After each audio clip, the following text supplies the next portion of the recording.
James Carl with a K, Engelken, born in St. Louis, raised in St. Clair, Missouri.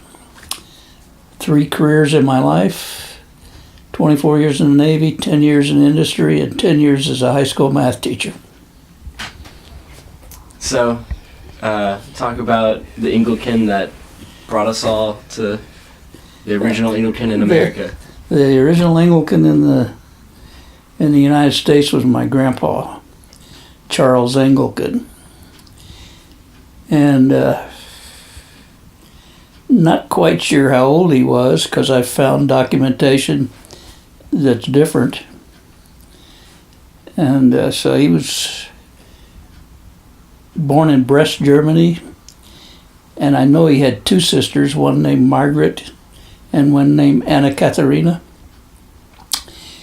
And he came to this country in, one of the censuses says 1890. When I was growing up, the story was that he'd worked his way across on a tramp steamer and jumped ship in New York. Later, my cousin said that wasn't true. He didn't come over until he was well into his 20s. So I don't know what the truth is. Probably something in between. And he apparently, this we don't know, this is speculation, but he was apparently around Chicago. And I think my grandmother met him at a Chicago fair in 1904 or something like that. And anyway, he came down to St. Louis, and she lived in Labadie, Missouri. Somehow they got together, and they were married in, I think it was 1909. And they had 2 children, my dad and his brother, James Albert Engelken, where I got my name from. My first name, anyway. And Grandpa Engelken had no teeth when I ever knew him. He did night watchman duties at someplace in St. Louis.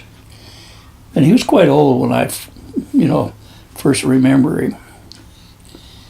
He had an accent, German accent, naturally. And that's about it.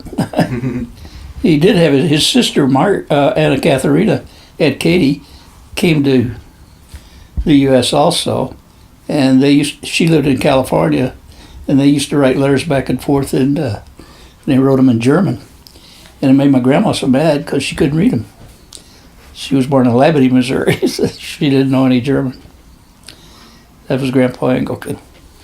So you want to talk about the first generation of, so your dad, and what, did he have a brother? Yes, Grandpa Engelken married Alamanda Worthington from Labadie, Missouri. She went by Allie all her life. And they had 2 children. My dad, who was born in Chicago, and Uncle Al, his brother, James Albert Engelken, who was born in Labadie, Missouri. Their young life, or their newly married life, they spent some time up in Detroit, and then they went down to Arkansas, stopping in Labadie sometimes, but in Arkansas they ran little cafes, and I think they did that most of their life. And there's a picture of them at a picnic in Detroit. Cool. And somewhere I got a picture of them in a cafe in Arkansas that they owned. In her old age, he was a night watchman, and Grandma Engelken was worked in a shirt factory. She made yokes for shirts, which I guess is the back part or something like that. And so what did your dad and uncle do? My dad was kind of a jack of all trades. My first memory of him, he worked in a little, we'd probably call it a greasy spoon now, but he short order cook in this little place. I think it was called Matson's on Page Boulevard in St. Louis. Uncle Al was, I think he was a machinist, but I'm not positive about that. And then when we moved out to St. Clair, Missouri, Dad had different jobs. He was a bartender, was a auto body guy. He was a good mechanic. In 1953 or 4, he started a taxi cab company, and he ran that till he died in 92. So he ran it a long time. And he divorced my mother when I was, I think, 20. And then he remarried again. I got 2 half-brothers. Charles, naturally, Charles David, and Michael Ray Engelken. And Charles David's been married 4 times, and has got 2 kids by the first one and 1 kid by the last one. And Mike's been married twice, and he's got 1 kid by the last one. So, what, like, you know, your dad worked stuff, but what personality traits would you say he had, or any really stick out memories? He was an outgoing guy. He was friendly with everybody. He was rather short, hence he had this nickname called Shorty, but I've heard him called other things that, like Pee Wee, but Shorty's the one that seemed to stick. That's what he named his cab company, Shorty's Cab. And he got along with people pretty good. But he, I don't know how to describe it. Sometimes he didn't follow up on stuff like he should have. Until he started the cab company, and he followed up and kept with that. Did I read right that he had like a 6th grade education? He left school? Oh, yeah. The story is, again, you know, these family lore. He was in the 6th grade, I think it was, and the headmaster at the school had the policy where he'd send a kid out to cut some willow switches or hickory switches or some kind of switches, and then he'd bring them in and they'd whip them with it when they were bad. So he sent Dad out to get some, and he just kept on trucking and never went back to school. I don't think he saw a doctor till he was about 60. He didn't go much for those quacks, as he would say. Yeah, that was good. Whoops. Cool, it's still working. Sometimes it stops on me. I'm trying to think anything else. I guess I could just ask you about you and Skeeter. Oh, okay. Out of Dad's first marriage to Mary Marie Hendrickson, and she was from West Frankfort, Illinois. As I understand it, he was short order cooking something like Woolworths, and she worked at a drugstore, and she ate her lunch there, and that's when they met and started dating. Anyway, they had 3 kids, myself being the oldest, my younger brother Orville Charles Engelken, and my sister Charlene Marie Engelken. My brother was called Skeeter from the day he was born. I don't think Dad liked Orville as a name because that was my mother's brother's name, and so he called him Skeeter, and it stuck. Everybody in the family called him Skeeter. I never called him anything but Skeeter. If I talked about him, I might say Orville, but when I'm talking to him, it was always Skeeter. And he was an outgoing guy. He's passed on now, but he was an outgoing guy, and he started a company with a partner of his that became quite successful, Wall Tyson Farms. And like I say, he's gone now, but he was a success when he passed on. And yourself? I mean, you already kind of went over what you did, but I graduated. I don't know. Should I brag or what? yeah, sure. No, I graduated. I was valedictorian in my class and class president.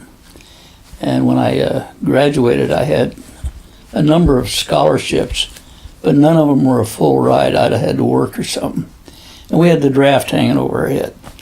So I joined the Navy, figured I'd get that out of the way, the military obligation. And at the end of my service, I was having fun. I still didn't know what I wanted to do. I just knew I didn't want to go back to St. Clair and work in the shoe factory. So I shipped over, met my wife, and we got married in '59, had 3 kids, been married 54 years now, and I spent 24 years in the Navy. After my first kid was born, I went home.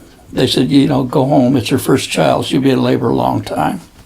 So I went home, made a pot of coffee, sat there thinking about it, and realizing I was bringing in a person into this world that couldn't take care of themselves. So I figured I'd have to improve on my lot. So the next day I went down to personnel and applied for this program. And the program was called NESEP, Navy Enlisted Scientific Education Program. And basically they sent you to college. And after college you got a commission as an officer in the military. So they sent me to Missouri. And I got a degree in electrical engineering. And I went to Newport and went to officer candidate school and was commissioned. And I had 13 years as an officer and 11 years earlier than that. Cool. I was a ship driver. And let's see. I'm getting out of breath talking so much. Yeah, no, that's fine. Let's see. Well, that's enough about me. I know Steeder never went to college. Did he graduate high school? I don't think so. I've got a picture of him graduating in 8th grade, but he got in a little trouble and went to reform school. So I guess that's kind of an education. You want to talk about what trouble he got into? He was appropriating money from the people around, unbeknownst to them. He would go into their houses and pick up a couple of bucks and stuff. And so I guess he was a little cantankerous back then. I was already in the Navy. And they decided to send him to the reform school. So I'm not sure what all the circumstances were. And we didn't really talk about it a lot. I never talked about it, and he would mention it every once in a while, but, he was somewhat resentful of Dad because he let him, because Dad, he felt, let them put him in reform school. So who knows? Let's see. I don't know, anything else about Steeder you'd want to... Any memories, anything? Oh, he's Skeeter. He was a character. Of course, the one I told you about earlier about him, we had I think it was a 37 Packard, and we were going to Southern Illinois to visit my grandparents, my mother's family. And somewhere along the way, he opened a door and it flipped him out. He went outside the car, and we were going at highway speed, whatever that was. And he bounced on the grass, and Dad slammed on the brakes, and we went and got him, and he had burned a hole in his pants, and there was grass stains, but otherwise he seemed okay. Well, we stopped into town, took him to the doctor, had him checked out, and he was okay. So when we got to West Frankfort, Illinois, he hops out of the car and he runs up to grandmother and says, "Guess what happened to me on the way here? I got killed." And of course she didn't know what he was talking about, but and that's it. Well, sounds like you're running out of breath, but that was 16 minutes worth, so that's good. Okay. Yeah. Added out a little bit of me talking, but yeah. It'll be good to have. I'll send it to everybody. You and Carl and... This inhaler affects my voice. And, Grandpa Engelken died in, I think it was 58. Yeah, you want to say that one more time, just make sure I got it. I might not have been recording, but I was on my first ship when he died, and we were in the yards in San Francisco. And I didn't have the money or anything. I was a young radioman, so I didn't go to his funeral. But he's buried there in St. Clair, and later on, his wife, Grandma, who went by Allie, she passed on. They're buried next to each other in what is now the Methodist Cemetery, but it was initially the I can't think of the name of it. Oddfellows. It was the Oddfellows Cemetery, and then the Methodist people bought it and renamed it. I did meet Grandpa's sister out in California, and I got the picture of me with her, Aunt Katie. She married a man named Bosch. And she actually met him in Germany because he had come to California, had a bunch of land and stuff, but he didn't like any California women, so he went back to Germany to find himself a wife. He found Aunt Katie, and they came out, and he owned a bunch of land in and around Orange, California. And I don't know how much he owned, but it's in the area where Disneyland is and Anaheim Stadium, in that area. Maybe he owned the land that Anaheim Stadium was on, I don't know. But his grandson, which would be Carl Bosch, my dad's cousin who I was named after, he owned some of those orange groves. And they still own some land there, but not near what they had originally. And Carl Bosch's wife is still alive. She's about 86 or 87 now. Or even older, I'm not sure. Oh, she's almost 90. Lorraine. And Dee and I saw her about 4 or 5 years ago. They were down here, called us up, we went up and saw them. But I don't know anything about what happened to any other of the family of Grandpa Engelken. If he had any other siblings, just don't know. Or if they're all in Germany. They would be, yeah. The reason I know these two, well, I know two because I met them, but there was another one named Margaret, and when Mom bought a Bible in 1944 or something like that, it had a family tree section in it, and I filled it out. So I asked Grandpa who his father was and sister and that sort of thing, and he told me. So I guess he had a sister named Margaret. Can't find any record of her, but probably not spelling it right.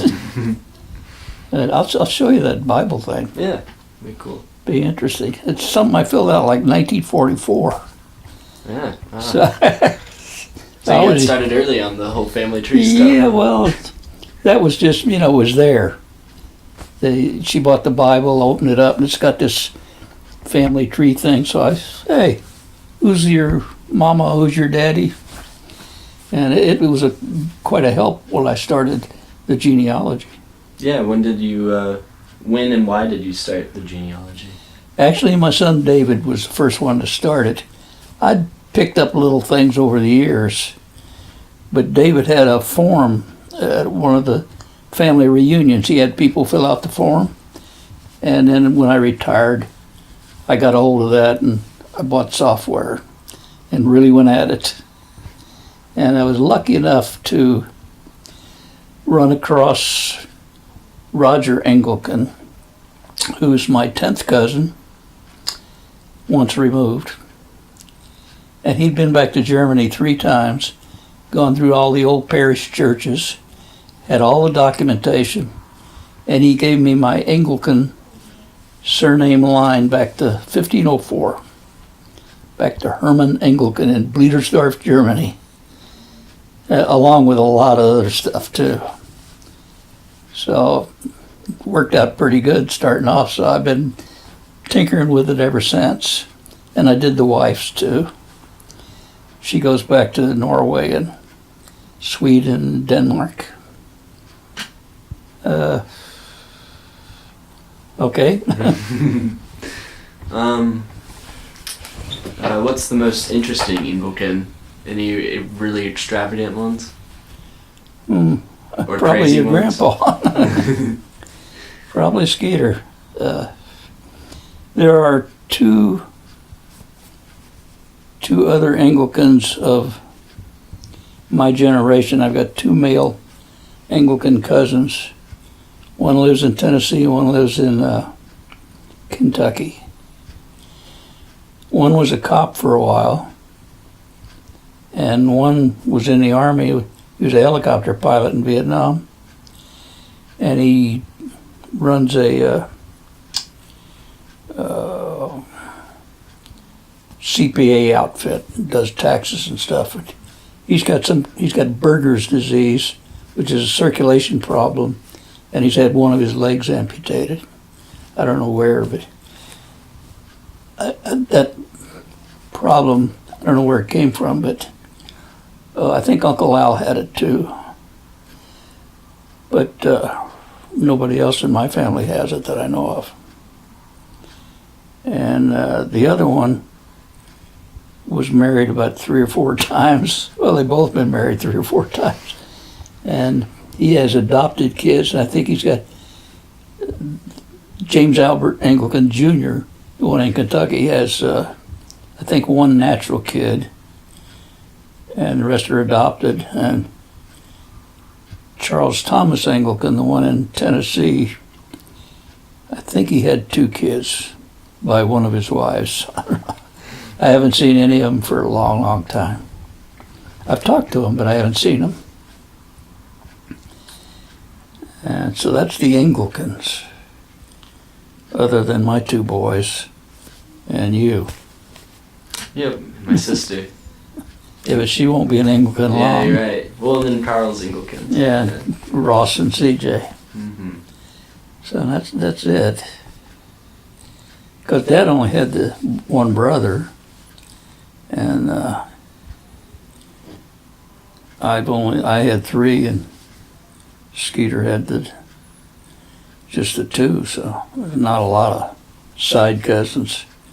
Not like my wife's family, it had 9 on one side and 12 on the other. Pretty easy to track down. I got them. Yeah, they were a tighter knit family. They stayed together most of the time, except her paternal grandfather. I don't know too much about them, but I got a hold of one of their cousins, and they gave me most of the data.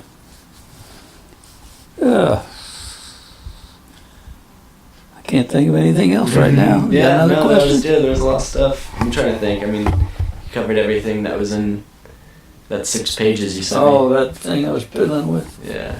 You started that in 1996. Have you touched it since 1996? I touched it sometime after that, but not recently, you know. Mm-hmm. And, you could fill it out a lot if I had the ambition, but I don't, apparently. The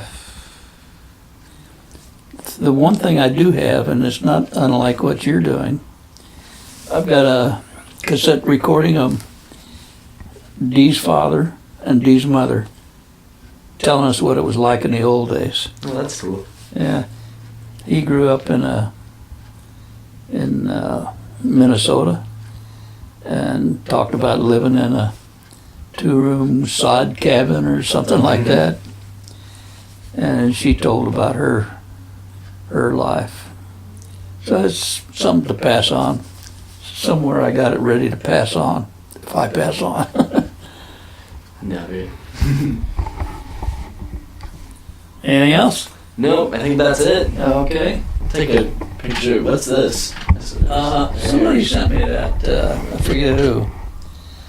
It's one of those, I don't want to say it's a scam, but, they get the phone book and they list all the Engelkens, and maybe they've done research on the name, but I forgot who gave me that. So, the list the right people? Oh, yeah, there's compared to other families, there's not a lot of Engelkens.